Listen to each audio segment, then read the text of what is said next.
I believe. It's nice to meet you all for the first time, by the way. Nice to meet you, Alex. Let's do this thing. Ooh, apparently it is now live on YouTube. It says setting up our meeting. Oh, done. Redirecting to YouTube. Oh. That's wild. I should Oh, it worked. tell my friends to get on here. Where's the live stream? You can go to the UCLit Oh, I YouTube see channel. live now. That's Yeah. copy streaming link. Oh, it worked. Tell my friends to get on here. Where's the live stream? You can go to the UCLit Oh, I YouTube see channel. live now. That's copy streaming link. Make sure to like mute the video so that like it doesn't feed Yeah, back. it doesn't echo, yeah. Yeah. Alex, I think in terms of like moderating the chat, we just have to like look at this chat on the YouTube. So just like keep an eye on it, I suppose, when we're not like asking questions. Because I literally just got it through my thick skull like today, like, oh, we're not moderating a Zoom chat. It's a YouTube chat. This is wild. So, I gotta send this to some pals. how do you, so how would I, because this is my first time chat moderating, so how do I can't, am I so able basically, to, I'm actually not sure. So I don't think so. Okay. So basically, I think just like post resources and like just note down any questions on the like last little bit of the questions doc that I've made. right, Yeah, I think that's it. cool. I guess we'll It's actually wait. very awkward being on a desktop because it's so large. Yeah. Sorry, I'll stop talking. No, don't worry about it. 4 watching now. Is that you guys? Okay, I'm watching. I'm watching. Yeah. It just might be us. Oh, there's kind of a lag though, I think. Yeah, there's like a 3-second lag. Because I just laughed and I don't see myself laughing. Oh, there you go. I just laughed. Oh, there it is. Okay. I'm just gonna quickly download this onto Word. Oh, wow. You guys have 79 subscribers. That's great. Do we? I have no idea who these To people are. the YouTube. The YouTube. Oh, to the channel. Sorry. Yeah.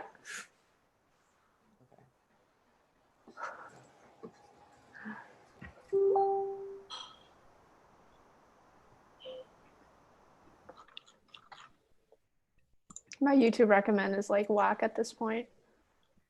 Yeah, same. Months ago, I got like a recommendation for like boat launchings in my YouTube feed. I don't really know why, but it's actually kind of cool. I watched it. Like these like big shipping container boats, when they launch them into the water after they're done building them, they literally just like slide them into the water, and then there's like a huge wave that's created as they like push it into the water. And it's there. It was like a crash one, but there weren't really any crashes. It was just like messy entries into the water. I don't know. Wow, fascinating. Every day you learn a new thing. Yeah, for sure. Okay.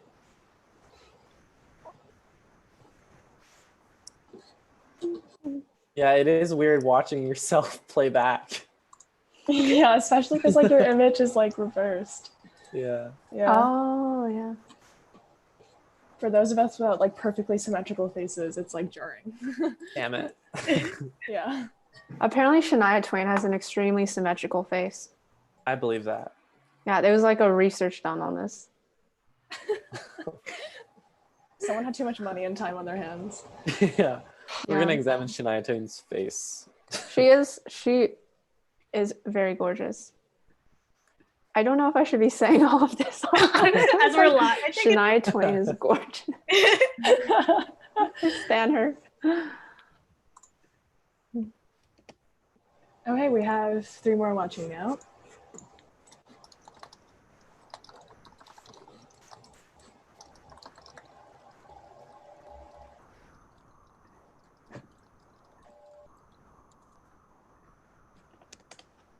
My uni friend got married today.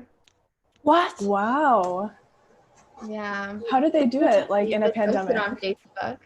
I haven't talked to her in 2 years, but she graduated like 2 years ago. So she's like pretty young. Wow. And this she's- guy, she didn't start dating him until like a year ago, but they look happy. Yeah, well, I don't know. This is not from experience, but when you know it's the one, I guess you just know. Unless you Grace don't has know to anymore. clarify it's not from experience. I can't relate at all. I don't want to sound like I'm like more mature than I am, or like more, I don't know. Just relating somebody else's experience. Sorry for that comment, by the way, on Why? the chat. That's my friend from high school. Ah, yes. Yeah. Oh, I can block people. There is that function. Okay. Did you know that on Spotify you can't block people? You can't Very block. weird. You cannot. Yeah, there was a change.org petition to block people, and it never. Who would you block though? Like people you don't want to follow you. You would have, oh, I guess you could turn off like all your listening activity and everything. Yeah, that's what I would do. It still freaks me out that people can know what I'm listening to. I don't like that. I don't like that feeling at all. Oh, I'm trying to change it so that I can like type stuff in the chat because I don't actually have a personal YouTube channel, so I can't actually type things in the chat. But I'm trying to like change accounts. Oh, give me a sec. Alex, you've got a fan. I know, that's my friend. Just ignore him.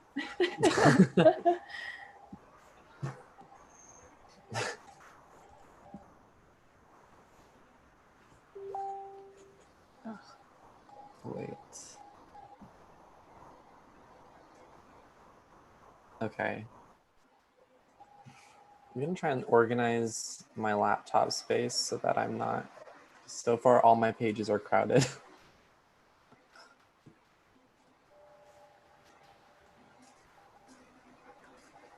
And so Sophia and Alex, are you going to designate like who is to speak? Because I'm looking at the doc right now and it's still in like the same order. I changed some of the orders. I just kept the first one and then I kind of tried to like switch up the rest of them. So we'll be definitely like calling on your names. Okay, I see it now. Sorry. Yeah. I guess last time I checked, it was still in the same order, or maybe I just also looked wrong.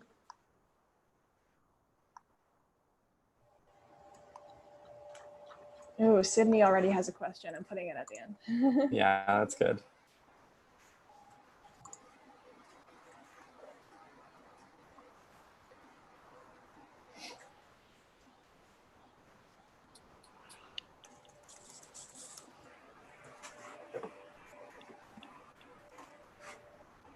Okay, we'll start in a minute.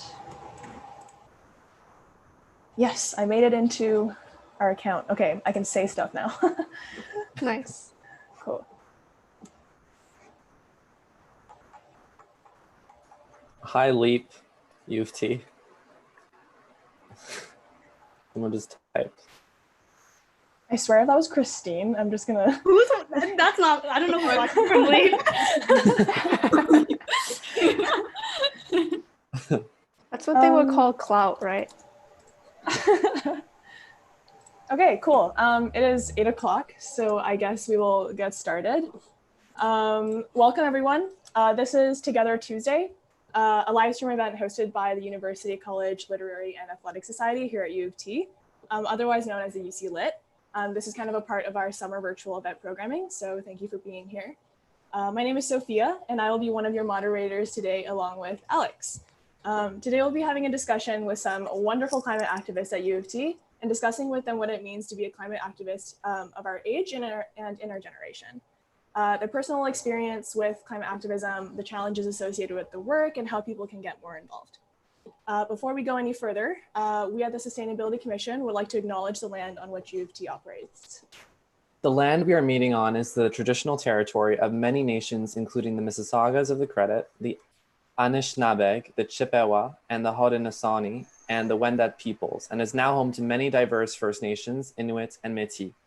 We also acknowledge that Toronto is covered by Treaty 13 with the Mississaugas of the Credit.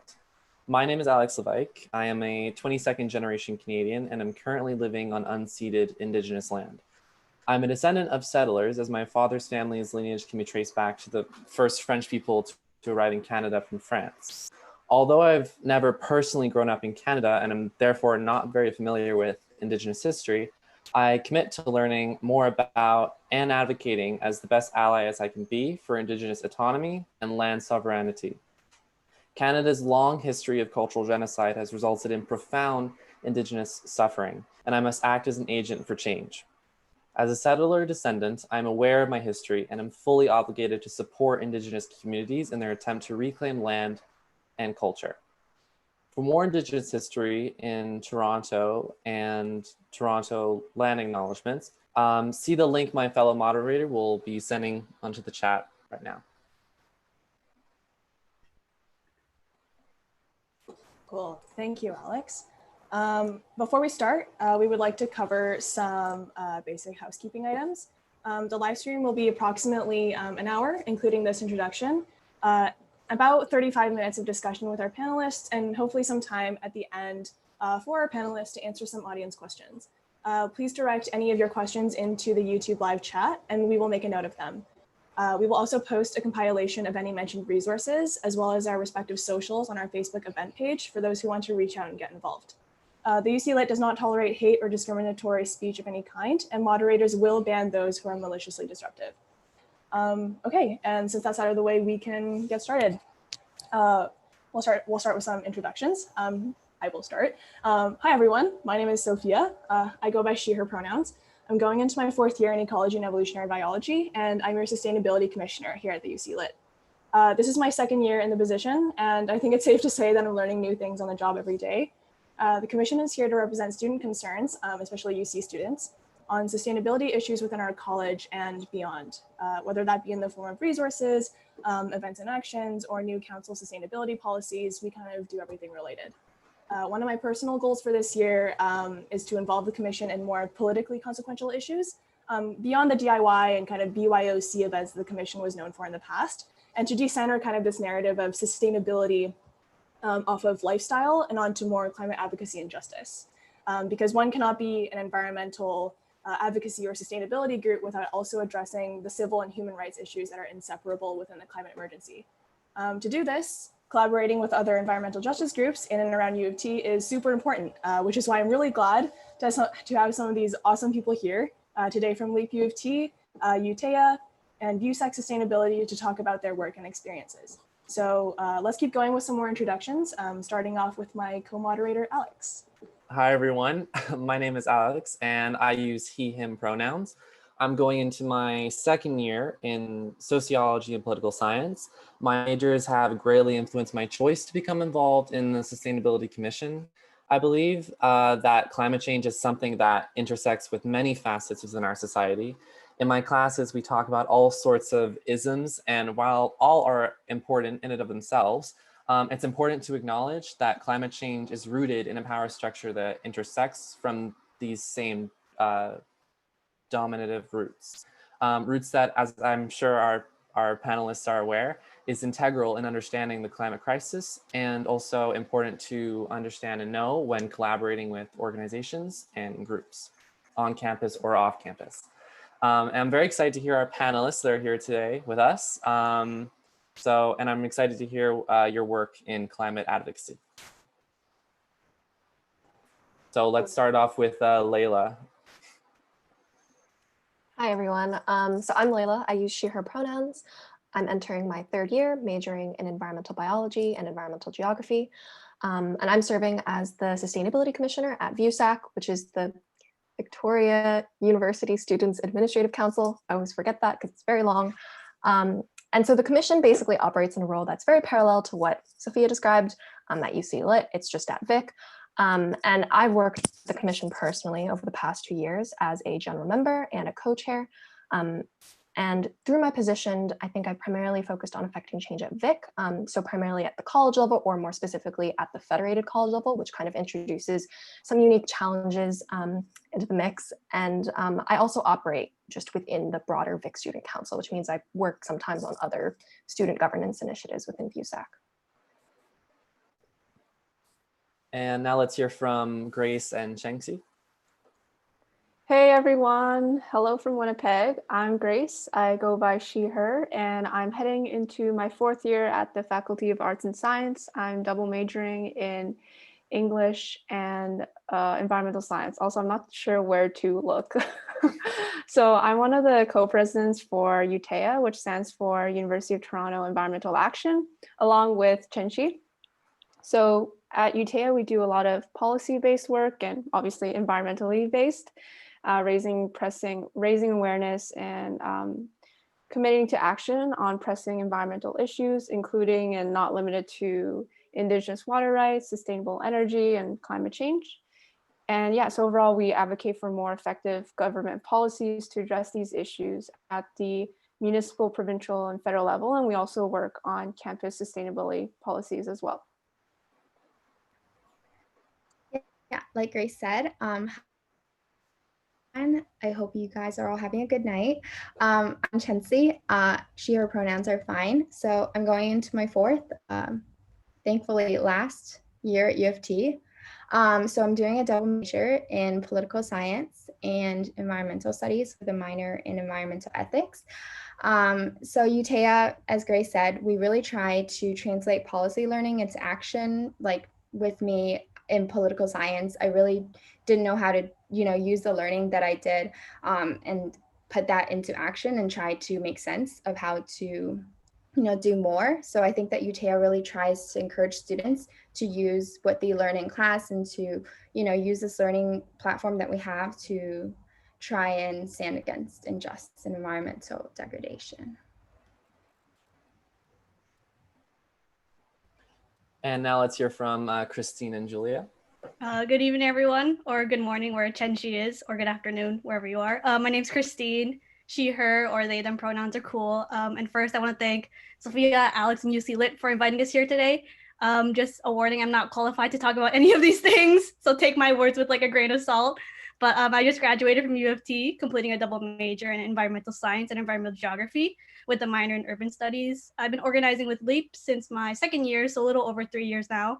Leap UofT is the University of Toronto chapter of the global climate justice organization, the Leap, which works on environmental justice through an intersectional, anti-capitalist, and anti-colonial lens. Since 2017, we've been running the fossil fuel divestment campaign at U of T, and I've organized multiple rallies, solidarity actions, and educational events across campus and beyond campus. There's no hierarchy at Leap, so everyone kind of does a bit of everything, which can sound a bit chaotic, but we do have some cool subcommittees, such as anti-racist organizing and a book club to give us some structure, but not a lot.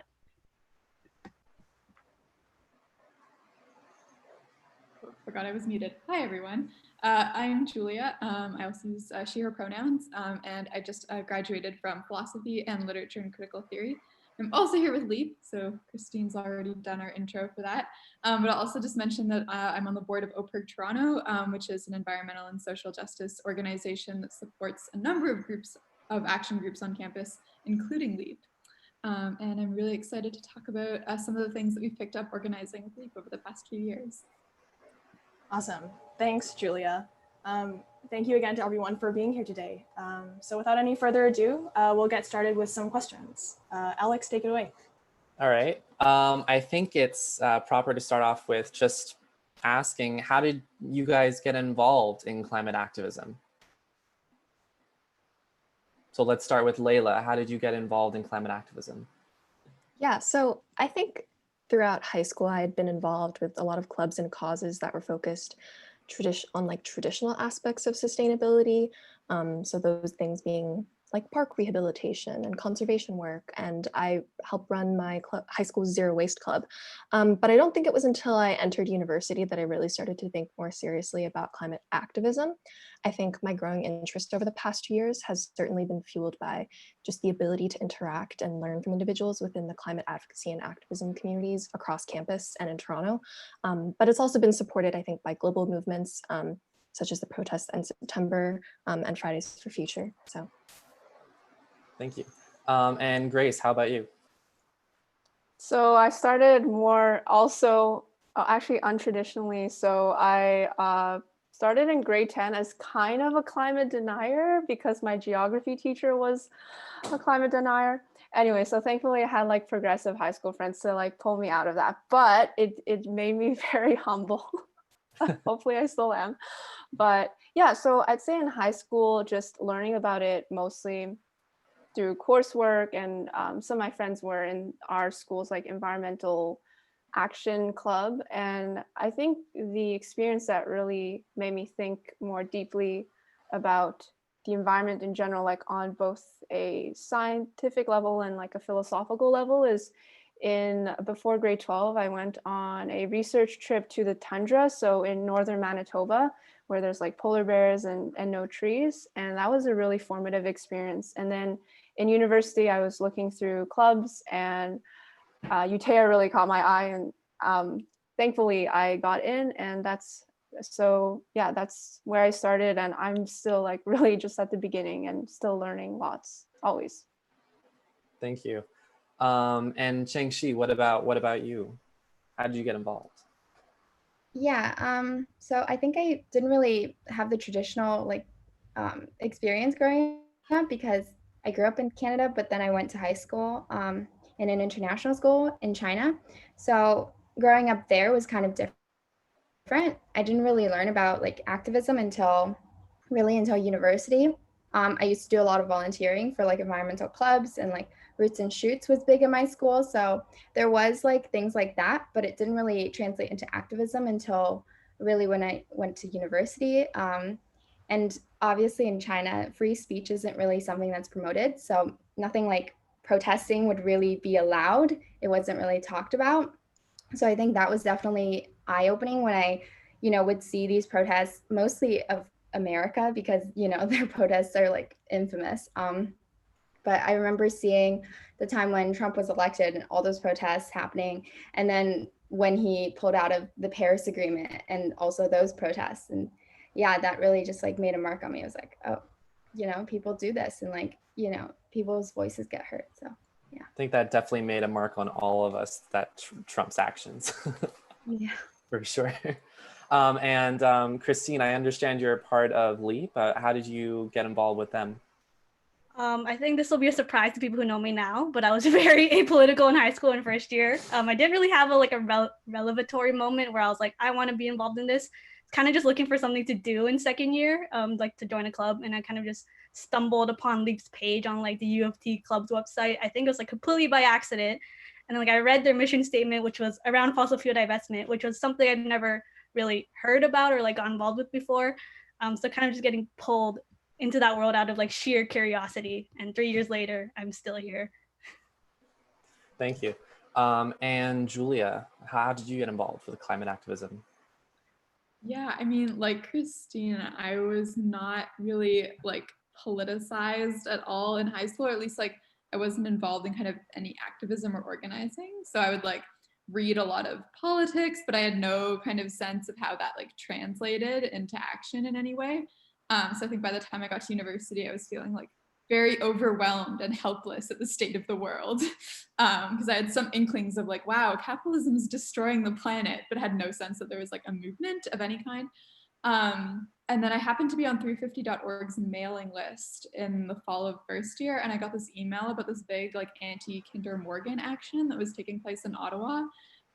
So I got on a bus to Ottawa with a bunch of strangers who ended up being the people who like introduced me to climate organizing. And it was like, oh my God, like there are all these other people who like care about this enough to like do more than, I don't know, like collect recycling in school. So that was a like really kind of important moment for me. And that was the fall that like Trump was elected and everything was like chaos, and suddenly we were hearing about like fascism as like a real thing that still existed. And the Leap was getting going. And it was also the previous fossil fuel divestment campaign had gotten its rejection that spring. So that group was pretty inactive on campus. So a friend and I, kind of like not realizing what we were getting ourselves into, decided to start a Leap chapter. And it's been like a long learning process from there. Thank you. And I think Sophia, do you have any questions you'd like to say? No, just thank you for talking about your backgrounds, guys. I think this kind of goes to show that student climate activists definitely come from all types of different backgrounds. So everyone who's watching, don't feel intimidated, like it's really hard, because sometimes you just stumble into it and you end up staying. So for our next question, obviously our current context within the pandemic is affecting everyone, some more than others. So Layla, why do you think climate activism is especially important now? Yeah, that's a really good question. I think given kind of the zoonotic origins of this pandemic they've shown us more than any other time in the past century that the consequences of climate change are here and they're everywhere. It's not just confined to coastal regions. It's not just a problem in countries that don't have the resources to combat it. It's a problem everywhere and it affects everyone. It's clear greenhouse gas emissions lead to climate change, which lead to loss of biodiversity, which lead to zoonotic diseases, which impact humans. And that's why we're kind of in the current situation that we are in with the pandemic. And as for activism in the next several years, I think it's really clear that COVID-19 is going to be one of the defining moments of this decade, even though we're only in the first year of this decade. And so we've been presented with this really unique opportunity to call for massive change and reform as we emerge from the pandemic, a lot of the principles of which are kind of addressed in the Just Recovery framework. And I think it's really important that we stay on top of our game right now in this very moment, because we're going through a whole time, this time of immense reckoning, I think, not only with things like racial justice, but we have to find the intersections of those movements, I think, with the climate justice movement and climate action. And I think that's why activism is most important right now. Yeah. Perfect. Yeah, thank you so much. Grace, I'd love to hear your thoughts on this. Yeah, I completely agree with Layla. Like, this is a defining moment in this decade, and perhaps, hopefully, maybe in our lifetime. Hopefully we won't have this, every decade, unless it's necessary for the change. Yeah, so I agree. I think it's a time of a lot of existential potential. We're all sort of stuck at home, and it leaves a lot of time to think, or you might not have time to think, which is also okay.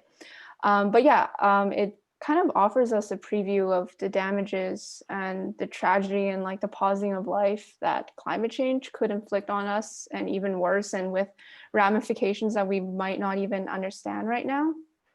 And I know this is overall more, we're talking today on more systematic levels of changes in activism, but I think for developed societies, especially people from the middle to upper class, it does also offer a preview of some individual sacrifices that will have to be made for a sustainable future. For example, traveling just might have to be regulated, that there's just less traveling. So I'm speaking for a smaller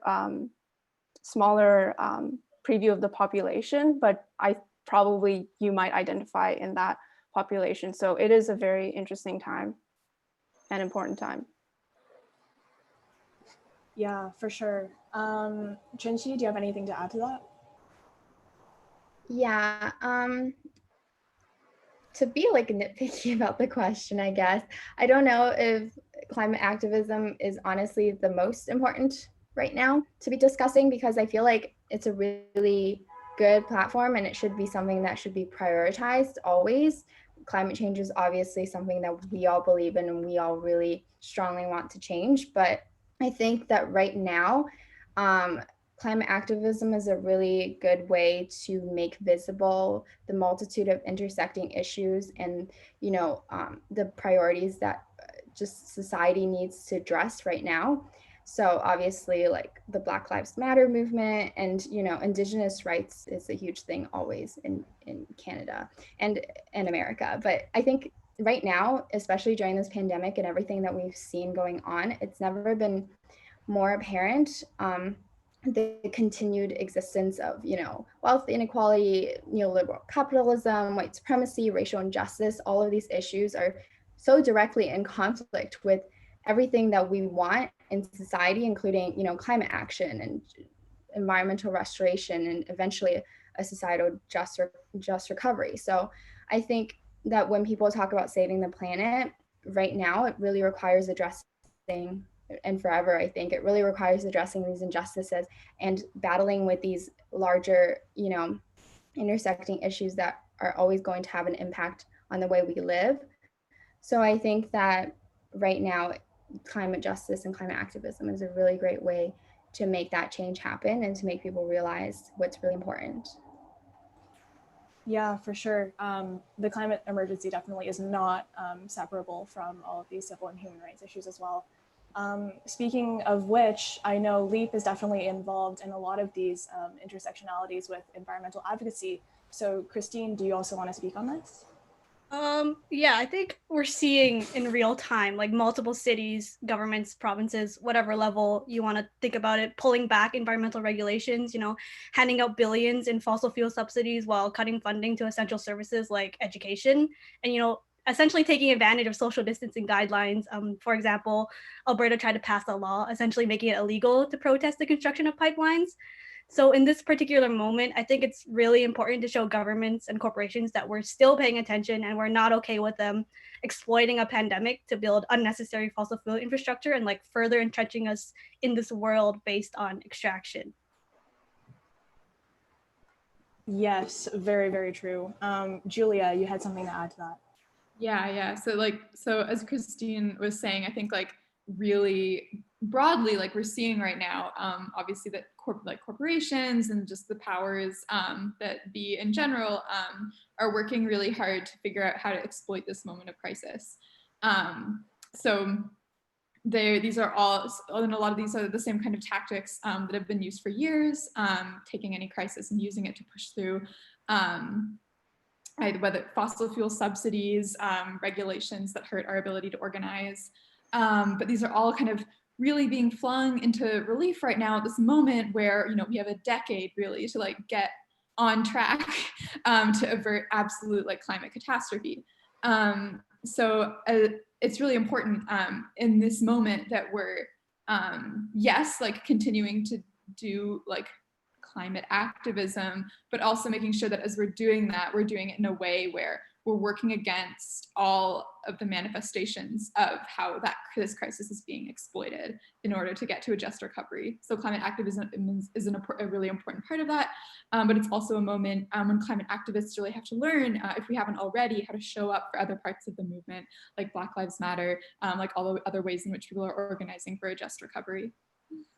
I think that's a very interesting point, because I think it does tie in a bit with the Green New Deal that was proposed, because that definitely talks about kind of a bottom-up approach, making sure that all these facets of society are being considered when you're approaching the climate crisis. So I think that's very interesting. And now I'd just like to ask, so what challenges have you guys faced as climate activists, and how did you overcome them? I mean, I know it's definitely very hard to get involved in activism and to stay motivated to sustain that kind of passion towards activism. So I just want to know, what were your challenges? So let's start with Chen-Shi. Yeah, so I think that I just really had to realize that, you know, being a climate activist, I guess, and working in this field means that you have to oftentimes accept disappointing outcomes.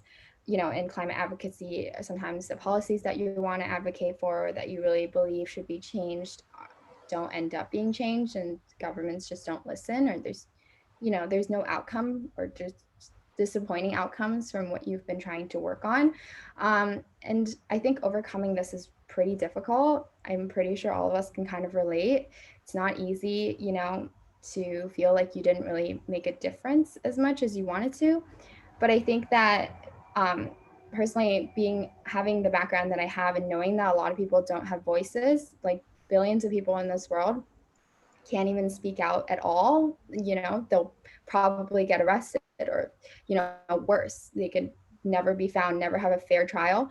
That is truly scary to me. And I think that's what motivates me to do what I do as well, because I know that I have this luxury that a lot of people in the world are not afforded.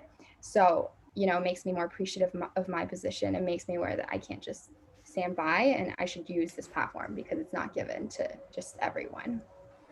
I think that's a very interesting point when you said that there's, people keep on pursuing even if they don't really see any outcome. I think that it shows that within the community of activists that there's always this kind of passion and hope that I think can be really important towards inspiring other people. And so Layla, what would you comment on this point? Yeah, so I feel like, especially in the past year, my experience with working with university administration has been, or specifically administration at VUSAC, is that as an institution, a lot of people who represent that institution are not opposed to things like baseline sustainability initiatives. It's just that they don't sense the same sort of urgency that I think our generation really senses in relation to the climate crisis. And so they're a lot more slow moving on larger climate actions, things like divestment. So ultimately, a lot of my work, especially in the past year, has really just been focusing on pushing the administration to take like baby steps forward. So things like highly visible sustainable measures like composting, but even implementing things like that can be really difficult on campus. You can meet with a member of the administration and they're like, yeah, I love the idea of composting, that's great. But then they don't really take the right steps there, and they might not implement it the way that you want it implemented. So I think that is another challenge that I faced, is kind of presenting an idea to staff and administration, and that idea kind of being wrenched from student control and morphed into something that the administration would prefer or would be easier for them to implement. And so making sure that student control is very key in the way that the initiative continues and is laid out has been a challenge, I think, over the past year. And yeah, I mean, being in meetings sometimes, it can be kind of disenchanting to feel like it's almost like a us versus them sort of situation. And I think it's really hard to reconcile that and to make sure that you're still taking as many steps forward as you can without having to take too many steps backwards, and making sure that you're still making progress, even though it's very incremental. But ultimately, I think overcoming that challenge is about realizing that your worth and power as a student. We pay fees to the university. There's more of us than there are any adults or administration at the university. And ultimately, that goes towards giving us like the power in the room sometimes. And yeah. Yeah, I mean, definitely true that the people do have power, but I think that everyone here agrees that there's definitely administrative barriers that always need to be knocked through. So Grace, have you encountered any barriers like this as well? Yeah, well, first of all, shout out to Layla and like the whole Vic Zero team for releasing a super comprehensive draft on how to transform sustainability at Vic. Yeah, that's really great.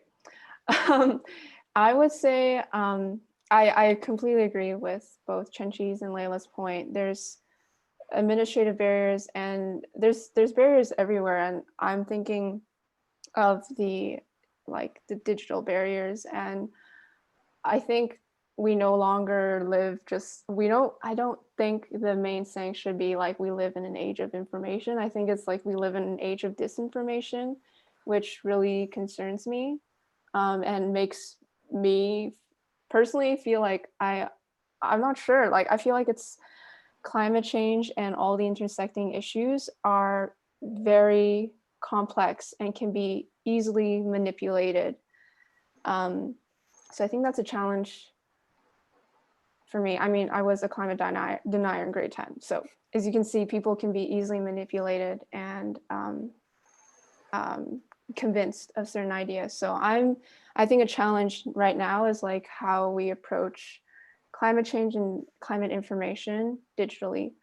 And in terms of overcoming that, I guess on a personal level, it's like critical thinking, reflecting on your own biases, but there needs to be like more systematic changes, like, you know, checking if the information is factually correct, cough, cough, Facebook.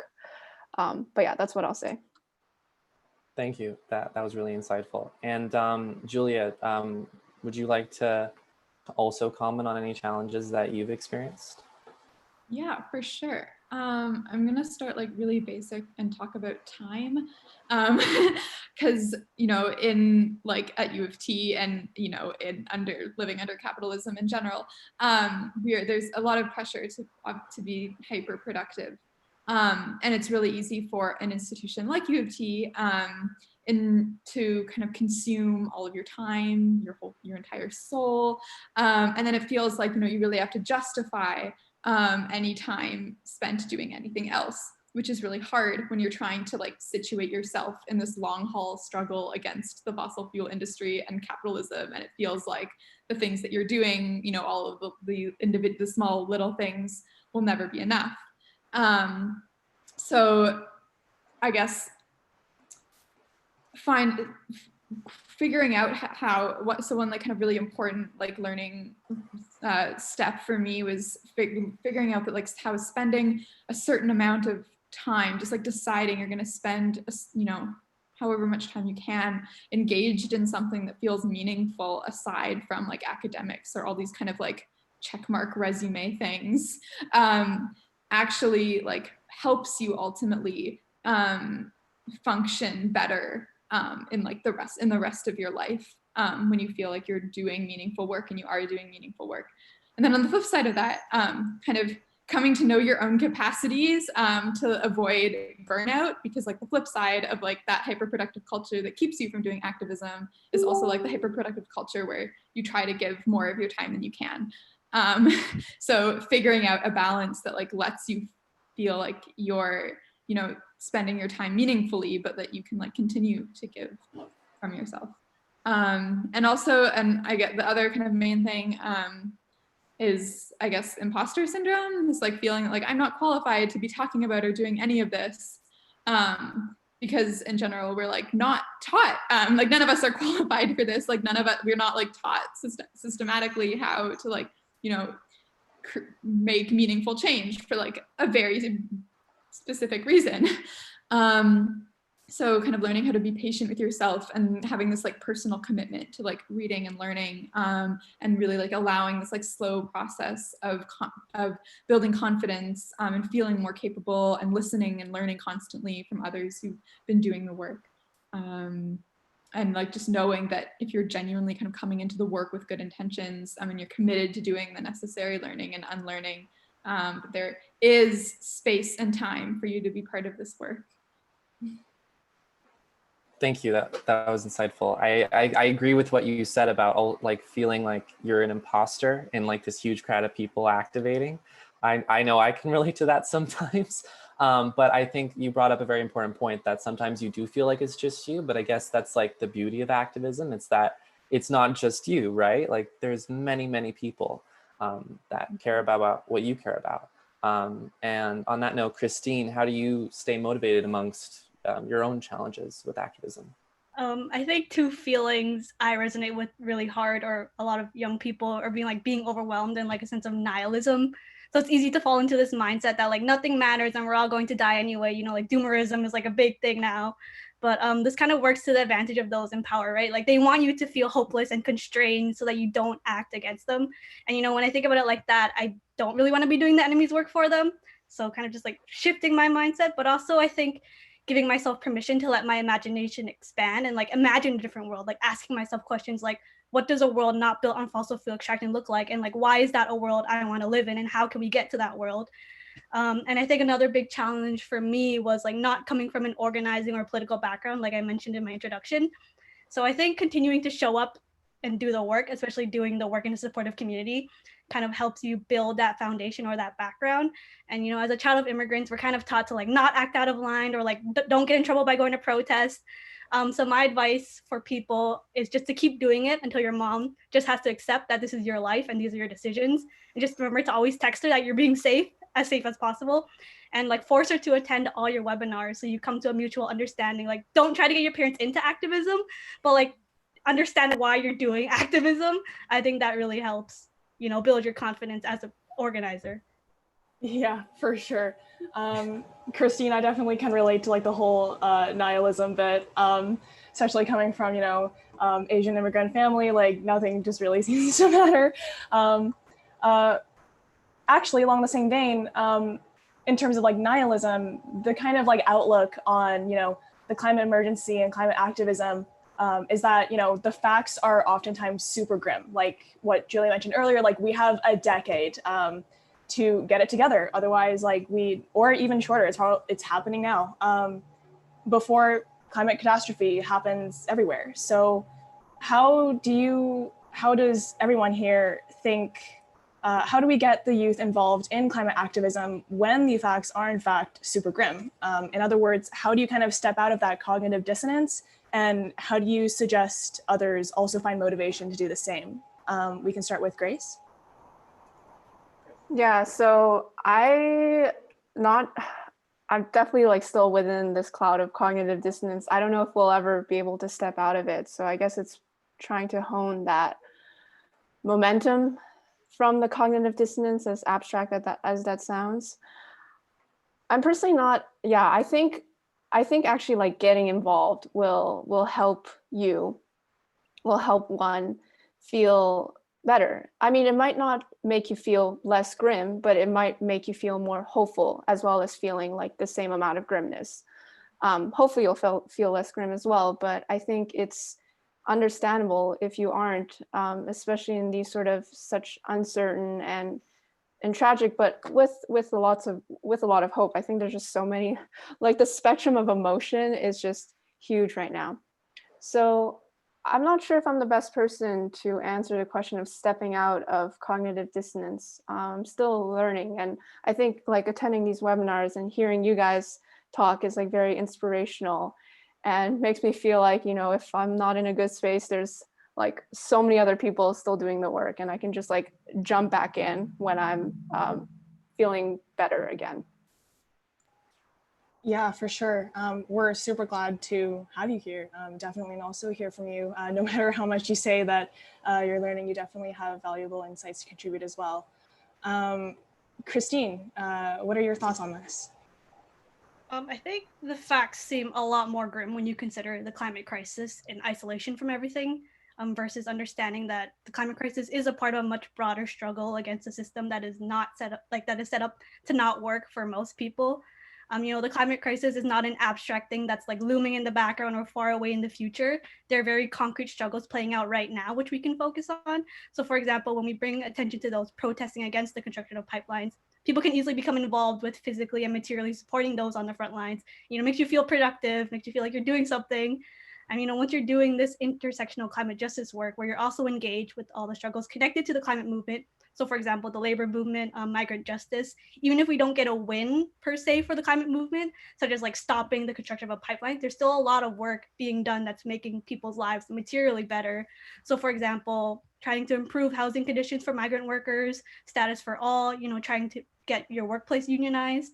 Foodora couriers were in the process of getting their union certified until Foodora pulled out of Canada. So like, just like when you take those as like wins for the climate movement, like makes you feel a little better. And understanding there's no solving the climate crisis, like we're already living in it and it's already happening. It's not in like all or nothing game. There are multiple ways we can avert the crisis.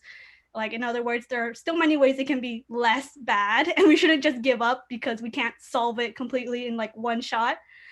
For example, our work, fossil fuel divestment won't necessarily solve the world's addiction to fossil fuels, but there's still that removal of social capital from the fossil fuel industry, which means they no longer have the power to do whatever they want to people and land.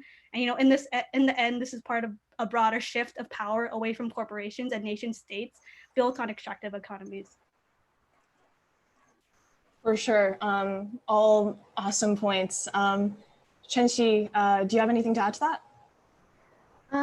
Yeah, I think I'm in full agreement with what everyone else has said so far. I think that looking at the facts are definitely grim, but when you think about what would happen if you didn't do anything, I think that's a good motivator, because you realize that, you know, there's sometimes I feel like people think that there's already enough voices in the climate movement, because sometimes I think that, like, you know, you feel like you're already being represented, you know.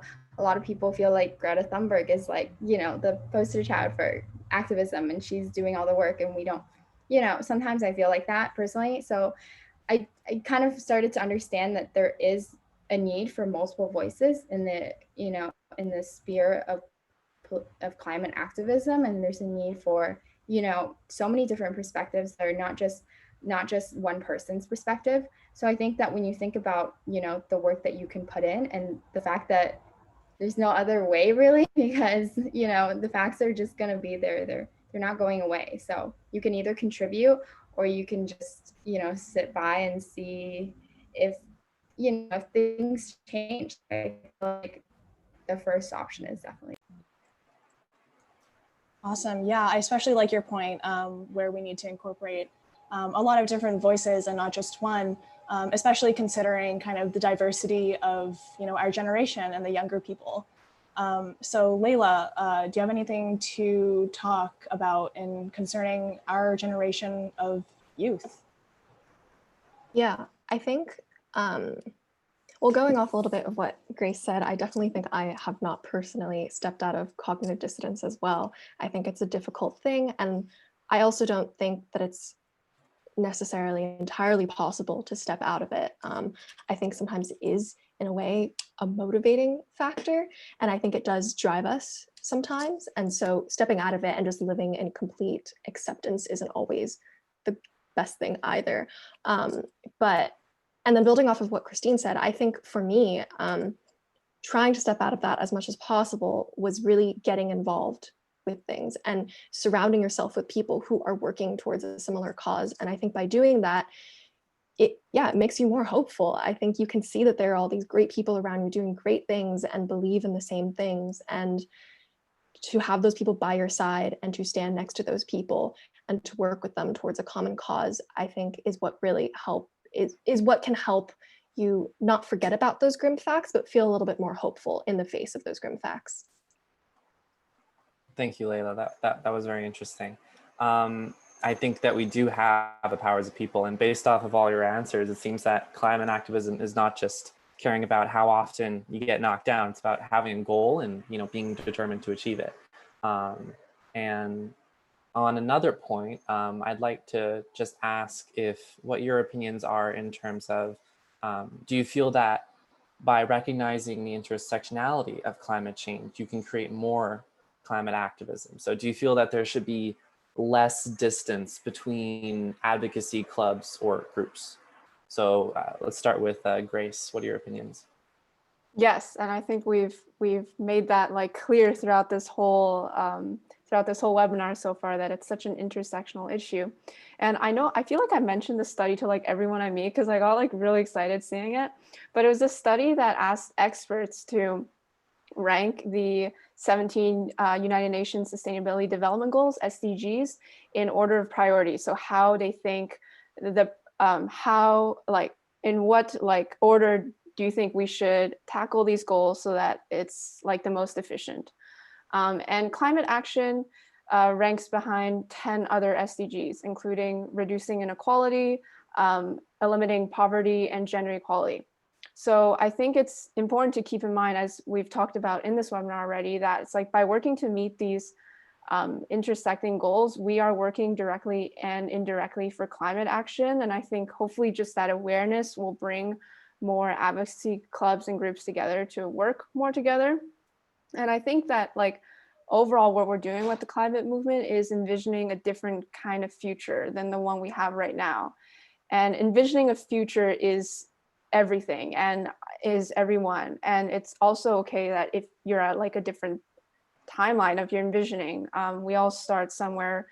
And so as long as you're thinking about it, I think it's really cool. Yeah, and I think it's that envisioning that's really important. Yeah, I think that awareness is definitely key. And I'd like to get your thoughts on this, Julia. Yeah, definitely. I love your point, Grace, about like sustainability and like what we imagine like sustainability to mean. And there, so like I think like as everyone's mentioned many times tonight, like because there's no addressing the climate crisis without kind of understanding the systems of oppression that make it possible. And these all work together to make a completely unsustainable state of affairs on any number of levels. So like capitalism, colonialism, racism, patriarchy, all of these work together to make people and land expendable for profit, kind of at a really fundamental level. So once, and then, so there's that, but then like once we like know that all of these struggles are interconnected and like critically interconnected, things are just like better when you have comrades, when we kind of understand that we're like really all part, like that anyone doing this kind of like radical work is in a broader struggle, and that we're just like doing different parts of the same work and focusing on different aspects of fighting the same system of power. And I think like we're already seeing even at U of T, like on campus, the kind of distance between groups being closed in the past few years. Like, I don't know, it feels more connected, even like compared to when I was in first year. But I think sometimes climate activism at U of T can seem like it's in a separate sphere from a lot of the other campus movement, the rest of like the campus movement. But there's always been relationships between campus, like more like left campus organizations, for example. And I think really it's like now the responsibility of climate groups that maybe have a history of not always having been involved with other parts of the struggle to really start to do the work of building those relationships. And that's already really happening. We saw that really especially happening starting with like the climate strikes in September. And this is also something that we should be pushing for from our student unions. So like if our student unions, like looking at the UTSU, weren't often so centrist. And so like trying to be apolitical, part of their function would be this like coalition building that needs to happen. So I don't know, that's like another thing to keep in mind. Thank you. Thank you, Julia. Yeah, I agree. I think that collaboration between groups is very important. And I liked what you said about groups finally recognizing that connection. I think that's like very exciting to see that happen. And on that note, Layla, how do you feel about advocacy groups on campus? Do you think there's exclusion of any kind? Yeah, I mean, I think it's important for different groups to work on different intersections than others, because otherwise sometimes groups just devolve into being like a one issue group, and that can be really difficult organizationally. But ultimately, I think it's absolutely imperative that as a movement, we recognize intersectionality of climate change as a whole.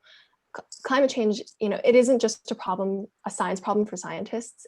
It's not like things like bioengineering are going to solve this crisis. Like Julia said, it's about dismantling the systems that uphold climate change, systems like racism and capitalism. And recognizing that, I think, is the ultimate purpose of this movement, and it must be. And so I think working with other organizations it increases the number of people that we get to work with and that we get to stand next to. And kind of going back to the last question, I think being surrounded by an even larger community and expanding that community, I think helps us to step out of that cognitive dissonance.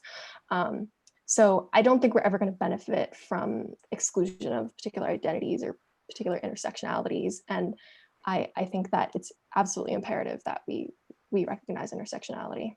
Yeah. That was really well said. Yeah, I mean, those are some very good points. And what about you, Chenxi? What do you think? In the interest of time, because I know we're running a little over, and because all of the people that spoke before me, including Layla and Julia and Grace, you guys all did great. I think I would just say yes. I think that there should be less distance between advocacy groups, and leave it at that. Awesome.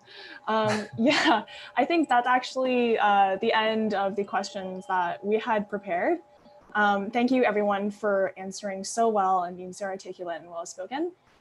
We did get a few audience questions during this panel, so I'm going to ask them kind of in order of,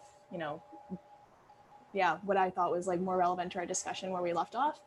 I guess for the first one that I saw was actually directed for Layla. So this is a VIC student that recently graduated, and they asked, how can we continue to strive for these larger kind of intersectional changes despite the rejection that often occurs at like an administrative level? And they pointed out that even trying to get green bins in residences has been an absolute hassle. So Layla, how would you go about that? Yeah, that's a really good question. And that's a question that I still struggle with a lot. I think there's kind of a couple things on this. One is just get as many people involved as possible, because I think when you have power in numbers, like it just helps you achieve those larger initiatives, because you can rally support not only from like the general student body, but like within your own organization. You can say, hey, I have 20 people working on this project. Why can't we get it done? So that's one part of it. And I think another part is, I mean, like I said, I don't have a perfect answer to this, but one thing that I think at the Sustainability Commission that we have kind of been doing over the past year or so is really just kind of working in tandem. So we carry out a lot of these smaller initiatives because we think they're important and they need to be implemented anyways. But we also, alongside that, work on projects like Vic Zero and try to create larger change at the same time. And trying to push both of those forward at the same time can be really difficult, and it's more time consuming to kind of have to focus on like 4 different things at once. I think ultimately that's just how we've been doing it, and that's the best way to do it as of right now. And that is definitely something that I think I have reflected on a lot, especially over this summer. And yeah, I don't have a perfect answer, but that's at least how I do it. Yeah, for sure. Doing a lot of advocacy work, especially facing kind of this administrative barrier, definitely is not easy, especially like Leela and I who are working at the college level. So we're trying our best, but we also definitely, like Leila said, don't have a perfect answer. So the next question comes from someone who says that oftentimes they kind of find themselves frustrated at like anti-intellectual movements that seem somehow to be growing in popularity, like the anti-vaxxer movement, like climate deniers, like most recently, like the anti-mask people. So kind of as an activist, how do you kind of engage in a productive conversation with these kinds of people to change their minds without being abrasive or maybe like putting too much stress on yourself? Grace had some points on this, so feel free to talk about this. Yeah, I first wanted to say that according to new studies, apparently, at least for Americans, that the amount of climate deniers is actually decreasing. So that's a positive, but I don't know about the other like anti-maskers, obviously they're increasing. So I think there is some hope in the level of awareness of people, but there is obviously still a lot of disagreement and dissonance. And I think like what I've learned from growing also in a like immigrant household is that there's no point sort of just trying to say what you want to say. Like you have to meet people on their side, which is not something that I'm very good at. And like, again, I'm still working on that, but it is meeting people on their side, because I think I often like have antagonized people that don't have the same views as me. But oftentimes when you like listen to them like speak about why they don't have the same views, it's obviously not from a evil foundation or anything, which I think is an easy mindset to fall into, I think, in our digital age where I think it's just harder to empathize online.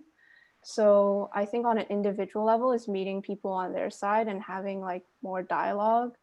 And also on a more systematic level is advocating for more humane technology, as I've mentioned previously, but that's another topic.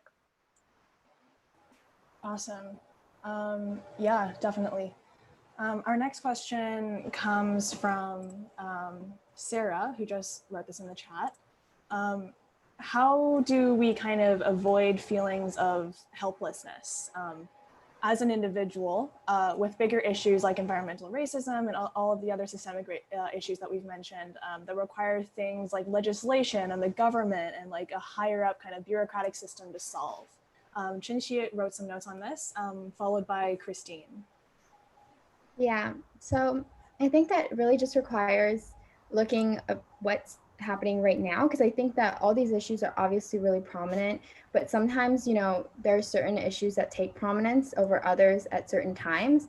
And I think that being aware that these issues could be addressed, you know, specifically during this time, and we can all address them together, is a good thing to note, is the fact that like you're not the only one concerned, you're not the only one hopeless, that a lot of us are also feeling the same way, and that we're also trying to change things, you know, in the same way. We want to change these bigger issues, and issues that you've raised up, like environmental racism and other systemic issues, are obviously things that we can't change in a day or in a week or maybe in a month. Well, it's still going on. So yeah, so I think legislation can definitely change eventually, but it just requires making sure that you're on issues when they happen, and making sure that you're working with other people and knowing that you're not alone in trying to change them. For sure. Christine, do you want to follow up on that? Yeah, just like about the point of higher ups, I think like using higher ups as an excuse to delay action is not the right way to go. So just like don't delay getting involved in activism because you're waiting or relying on higher ups to solve everything. Like neoliberal governments won't save us. They're entrenched in the same systems that we've talked about. So I think, you know, with that feeling of like individualism or like hopelessness, I think hoping for that better world is what keeps me going. You know, like the only people who have our backs are like ourselves, right? So just like helping me like get through all these challenging times in a supportive community. Yeah, for sure. The next question comes from our good friend Sydney. She would like to see everyone kind of talk about maybe greenwashing at all levels of, you know, U of T government, from U of T admin down to like student governments or course unions. I can actually kind of start off on this. Like I mentioned before, the Sustainability Commission was kind of known before as like a, ooh, like cute DIY event and like BYOCs and like, you know, that sort of thing. And while I think that's like, you know, great and cute and fun and like accessible, that's ultimately not exactly what I think we could be using our resources, our money, and our voices and our power as student government to be doing. So Julia or Christine, I think you guys should have some thoughts on this, especially with regards to maybe like divestment, release of, you know, the ESGs. Would you guys like to talk about that a little bit? I can talk about it. Yeah, so this is like a huge thing that we deal with the fossil fuel divestment campaign, because as I mentioned, when Leap started, the previous divestment campaign had just gotten its rejection, and U of T kind of used that opportunity to instead create this like responsible investing plan that did absolutely nothing to like change the material realities of what it's invested in, and mostly just served as like a way for the university to like project itself as this, present itself as like environmentally conscious in order to gain legitimacy, because like in this era of climate crisis, you need to like pretend that you're doing enough in order to like to gain the amount of legitimacy that you need to like keep being profitable, but you can't you can't do anything to like say actually challenge the power of the fossil fuel industry, or you're going too far. So I think that's like a really important thing as we're like doing climate activism, is we have to be watching kind of who is like primarily benefiting from any what's the word I'm looking for, from any like initiative or any like policy that's put forward. And if the primary people are benefiting are like the institution that gets to like brand itself in a certain way without having any kind of real responsibility, then that's like a point where we need to be really focused on shifting the narrative that it's propagating. Yeah, for sure. I think that, yeah, that's a good point that's been made. And just to follow up on that, do you, I'm just going to kind of open the floor to anyone who wants to answer this question. Do you feel like sometimes, Melody Lee asks, do you feel like sometimes you're not taken seriously as a young person or as a young activist, that you don't have any, as she puts here, like real qualifications? And how do you deal with that? So anyone can answer it here, because you are all young activists. I think, I don't know, just like keep talking to people until they think you're smart is my advice. Like they're not gonna know that you know these things until you like make it known that you know them. That was like a really convoluted way to say just like keep talking. Yeah, I have like another quick thought that I like to pull out, which is that like, you know, no matter how like young or legitimately unqualified we are, it's just like a matter of fact that like every previous generation has failed at like overthrowing capitalism and solving the climate crisis. So there's like and at this point where we have like, you know, 10 years to avert catastrophic change, like there's really whatever we're doing, we're kind of on the like moral high ground. And there's no one like, there's no one who's like done it right on like the broad like systematic level that we need to be getting to. Like we're all trying and learning.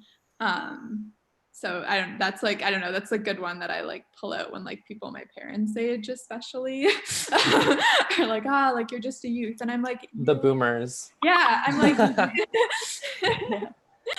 Yeah. To add on to that point. Oh, sorry. Sorry, no, you go. Yeah, just to add on to that point a little bit too, like I've definitely been told that I'm not qualified enough or I don't have like the expert knowledge to participate in certain meetings or like have a voice in certain places. Like I know specifically at VIC, like the investment committee as part of the Board of Regents has specifically like told certain students that like they don't have students on that committee because students aren't like well versed in financial like jargon and like aren't professionals in that industry. And so like that's been very frustrating. But I think like what I've taken away from that is that adults don't know what they're doing any more than we do. I think everyone for their whole life to some degree puts on this like facade of like, oh yeah, I'm like professional, I'm an expert, like I know what I'm doing. And yes, there is like some degree of, I think, technical knowledge that people do acquire over the years. But ultimately, I think all of us are kind of just grasping in the dark sometimes. And it's just about giving your best effort. And like Christine said, like just keep talking. Yeah, I agree with that. I mean, as we all know, adults are the one that signed the Paris Agreement. And as we all know, that has not been as helpful towards getting to where we need to be. So just to add on to the previous question, how effective are individual actions, would you say? I actually have some points on that, kind of branching off of the greenwashing question. I don't know, like attempts by corporations to kind of, greenwash and like individualize the climate crisis kind of through, encouraging individuals to, I don't know, like buy this sustainable thing or, like use less plastic. And while I think there's definitely something to be said about like, reducing consumerism, reducing our waste, and kind of like amplifying that like bottom up effect from the consumer up, we have to be using our voices to demand for greater change, because individualizing this issue kind of sheds the responsibility of sustainability onto consumers rather than kind of holding the big corporations and systems who are actually responsible, the majority of it, accountable. So again, while I think, individual actions like using like your own, I don't know, like a metal straw, making your own like beeswax wraps, well, I think that's like really cute and like good. And like, I think that's, just a great activity in general. We have to be kind of using our voices and our resources to be advocating for much more than that. It can't just stop at, lifestyle changes. Yeah. I think that's a very interesting point. I mean, you can't, by recycling, you can't change society and all its injustices. It's definitely, you have to approach it from more of a systematic approach, I'd say. Yeah. Yeah, for sure. I think that actually is the end of our questions. I think I will end off with Sydney's questions on, are there any cool environmental collabs coming up? And I think this is a good chance to kind of plug all of our events if we have any coming up. For me personally, the UCLit Sustainability Commission, along with Leap UofT, is holding a webinar in August, on August 18th from 6 to 8 p.m. EDT on the Green New Deal, as well as degrowth economics. We will be having some amazing speakers and the discussion will be fantastic. So keep an eye out for that event when it comes out. Does anyone else have any events that they would like to plug? Otherwise, I think we're finishing up here. They can come to Leap's book club. I think the books we're reading for August are Unsettling Canada and Are Prisons Obsolete by Angela Davis. So if you're interested in like police, prison abolition, come join our book club. Events on Facebook. Yeah. I will post it in the chat. Thank you. Mm-hmm. This is not UTEA specific, but the Committee on Environment, Climate Change and Sustainability, which is a university-wide committee, is holding a term-long sustainability celebration. So there's going to be, I think, hopefully lots of student involvement. So we should all be like keeping an eye on that and seeing how we can like best participate and like organize like mass movements within the celebration too. So I think it's going to be a very transformational and unprecedented year.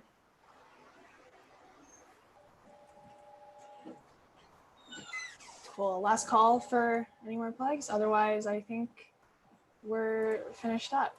Great. Thank you again. Wait, one more. Melanie just reminded me on YouTube. So okay. Next Wednesday in the afternoon, UTEA, along with some members that went to with ENSU and the Environmental Student Union and the School Environment, we're holding a webinar on our experience at COP25. And it's about like who gets to tell the climate justice story. And so we'll be summarizing like our experience at COP and like what we learned and all the dissonant things we learned about that experience.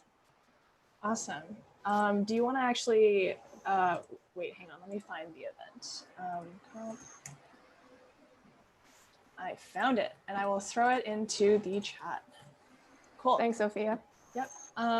Any last minute events? Otherwise, yeah.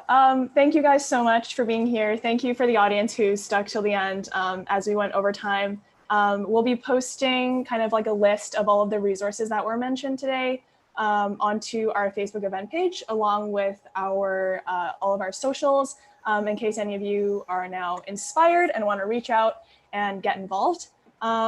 Otherwise, I hope everyone has a great evening, and thank you again.